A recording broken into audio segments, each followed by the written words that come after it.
Hello friends, welcome back to the channel. So friends, आज हम करने जा रहे हैं हॉल इफ़ेक्ट का एक्सपेरिमेंट। तो आइए शुरू करते हैं कि इस एक्सपेरिमेंट को हम किस तरह स्टेप बाय स्टेप करेंगे। तो फर्स्ट ये है हमारा हॉल का डीसी पावर सप्लाई। तो यहाँ पर जो है ये हमारे पास डीसी पावर सप्लाई है, इलेक्ट्रोमैग्नेट के लिए ये पावर देगा यहाँ पर। तो इसकी जो है वो 0 से 30 वोल्ट तक की है। और इसके बाद जो है वो हमारे पास है हॉल इफ़ेक्ट एक्सपेरिमेंट के लिए यहाँ पर लगे हुए हैं आपकी डिजिटल एमीटर और वोल्ट मीटर, जिसकी सिलेक्शन नॉब है हमारे पास, ये डीपीएम सेलेक्टर बोलते हैं जिसे हम। और इसके बाद हमारे पास लगा हुआ है यहाँ पर गॉस मीटर। गॉस मीटर में बेसिकली हम इलेक्ट्रोमैग्नेट की स्ट्रेंथ को जो है वो मेज़र करेंगे। तो अब हम शुरुआत करते हैं। तो ये है हमारे पास गॉस प्रोब। इसी से जो है वो हम इलेक्ट्रोमैग्नेट की स्ट्रेंथ का पता लगाएंगे कि हमने जो मैग्नेटिक फील्ड अप्लाई की है वो कितने गॉस तक की अप्लाई हुई है। तो इसी गॉस प्रोब से हम सेलेक्ट करेंगे। ये इसी के साथ हॉल इफ़ेक्ट एक्सपेरिमेंट जो का अपरेटस है इसके साथ कनेक्टेड होती है।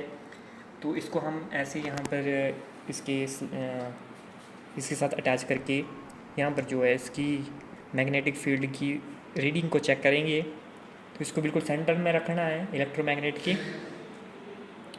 और अब जो है हम ऑन करते हैं अपने अपरेटस को। तो सबसे पहले हम पावर सप्लाई को ऑन कर देंगे और इसी के साथ हम ऊपर जो है हॉल इफ़ेक्ट एक्सपेरिमेंट को सेट कर देंगे। अब जो है वो हमारा पहला जो स्टेप रहेगा वो रहेगा यहाँ पर जो है वो गॉस मीटर में हमने जो वो सिलेक्ट करना है यहाँ पर 2 किलो गॉस सेट करेंगे। बेसिकली 2 किलो गॉस सेट करने पर यहाँ पर यह सिलेक्टर स्विच दिया हुआ है। हम गॉस मीटर की मैक्सिमम रीडिंग 2 किलो गॉस तक भी ले सकते हैं। इसके बाद अगर मैं इसको दूसरी साइड कर देता हूँ तो सिलेक्टर नॉब से 20 किलो गॉस तक भी ये रीडिंग को मेज़र कर सकता है। तो अब मैंने जो है सिलेक्टर नॉब को यहाँ पर 20 किलो गॉस तक रखा हुआ है और मैंने यहाँ पर जो है वो वैल्यू सेट करनी है 2 किलो गॉस। तो सबसे पहले तो है वो हम यहाँ पर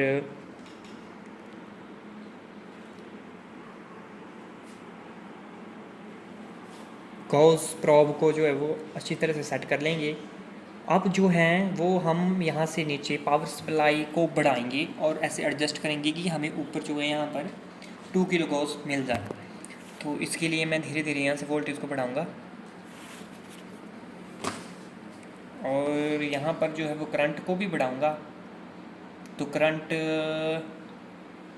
यहाँ पर हम 1 एम्पियर पर पहले सेट करते हैं। तो देख सकते हैं आप कि यहाँ पर 1 किलो गॉस तो आ गया है। 1 किलो गॉस ही चाहिए हमें, 2 किलो गॉस चाहिए।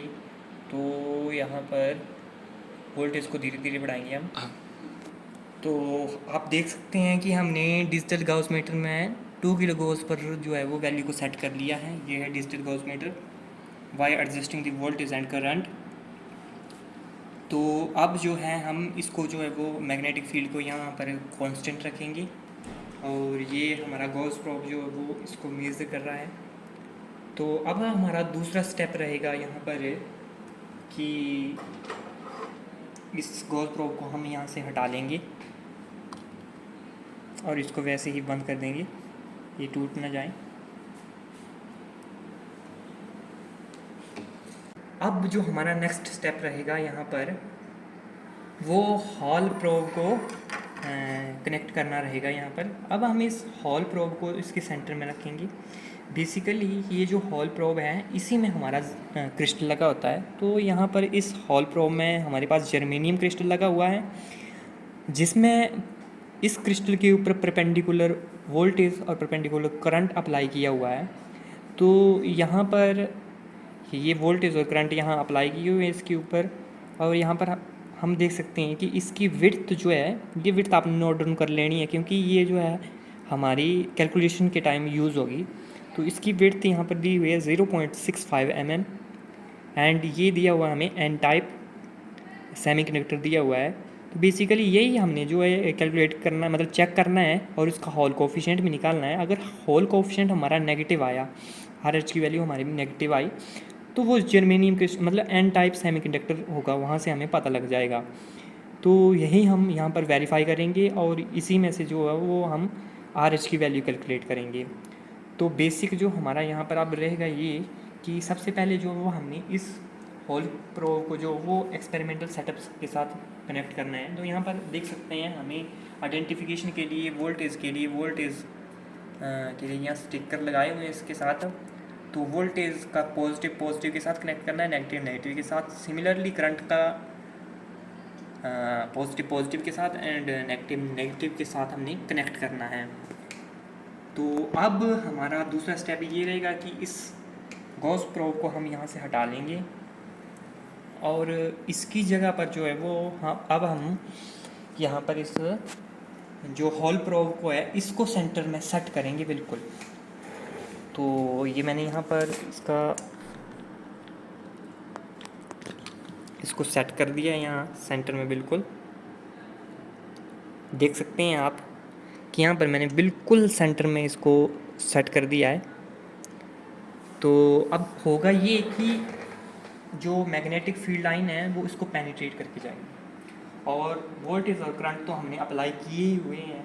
तो इसकी वजह से क्या होगा कि यहाँ पर एक हॉल वोल्टेज जनरेट होगी और वो हॉल वोल्टेज जो है वो आपको इस पावर मीटर जो लगा हुआ है यहाँ पावर सप्लाई के लिए इसके ऊपर दिखेगी। तो उसके लिए हमारे पास सेलेक्टर स्विच है, ये दो काम करता है एक साथ। ये वोल्टेज भी शो करेगा आपको और करंट भी शो करेगा। तो सबसे पहले जो है वो हमें ये यहाँ पर मैंने करंट वाली नोब सेलेक्ट की हुई है। तो यहाँ पर मुझे ये करंट शो कर रहा है। अगर मैं यहाँ से अब इसको सेलेक्ट करके वोल्टेज वाली साइड ले जाऊँ जो कि मिली वोल्ट में इसको रीड कर रहा है, तो ये वोल्टेज शो करेगा हमारे पास यहाँ पर। तो अब जो है बेसिकली हम यहाँ पर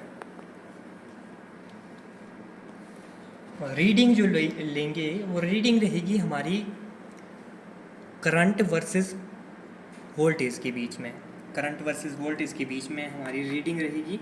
तो हम एक टेबल बना लेंगे जिसमें हमारे पास करंट की वैल्यू फिक्स रहेगी और हम करस्पॉन्डिंग वोल्टेज को जो है वो नोट डाउन करेंगे। टेबल में बेसिकली हमारा एक साइड करंट होगा और एक साइड वोल्टेज होगी और ये 2000 गॉस के लिए हैं और दूसरी रीडिंग जो है हम यहाँ पर 3000 गॉस के लिए लेंगे। तो सबसे पहले 2000 गॉस हमने यहाँ पर सेट किया गॉस मीटर में। तो 2000 गॉस के लिए हम इन करंट की वैल्यू पर हॉल वोल्टेज की वैल्यू नोट डाउन करेंगे। तो अब हमने रीडिंग वगैरह ले ली है इस एक्सपेरिमेंट के लिए और जो रीडिंग है वो हमने नोट डाउन कर ली थी।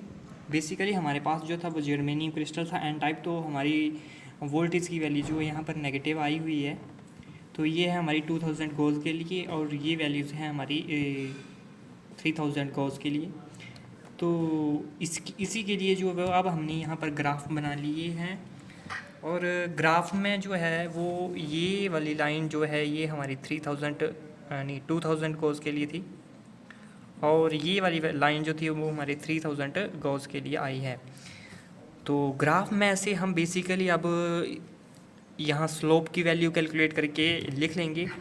तो जो हमारी 2000 गॉस के लिए जो लाइन आई है उसकी स्लोप जो है उसको मैं रिप्रेजेंट कर रहा हूँ tan थीटा h1 से और इसकी वैल्यू जो वो है हमारे पास -1.025 वोल्ट पर एम्पियर। और सिमिलरली tan थीटा h2 की वैल्यू मैंने 3000 गॉस के लिए ली है। तो इसकी स्लोप की वैल्यू जो वो -3.0 वोल्ट पर एम्पियर करके ये हमारी स्लोप की वैल्यू आई है।